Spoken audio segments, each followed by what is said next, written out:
So on this lesson, we're going to talk about getting this meat chilled.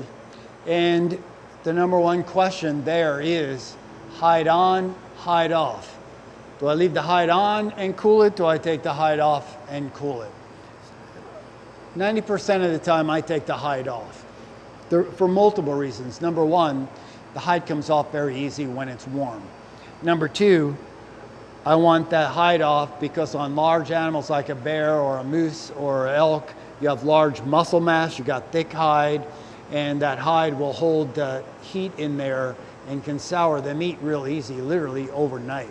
So getting the hide off to get the body temperature down, to get it down to as close to 40 as possible.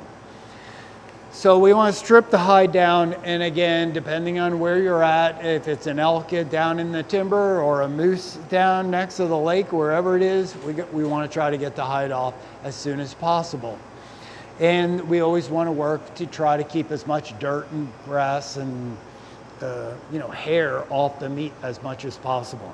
So we carefully remove the hide to get the body temperature down. But the next step, which we'll talk about later, is we remove the hide to be able to inspect this carcass to see what happened underneath there, either with the arrow or the bullet. To give you an example, we don't want to run into any surprises. We don't want to run into a broadhead. We don't want to run into splintering bones. And we want to see where was the entry and exit wound, so we have an idea of how we can handle this. Again, because we don't always make the perfect shot. We could have a gut shot animal, we could have a shot in the rump, or someone could have shot this animal previously before you even got it, and there could be some abscesses and things like that on the meat. So getting the hide off, it removes the body temperature, to cool it down, and it helps form a dry skin for later peeling that off.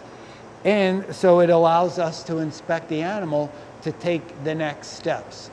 So I totally prefer get the hide off of the animal so that we can inspect it and see where we're at with the inside of the carcass, and or what we're going to have to do with some of these things right here.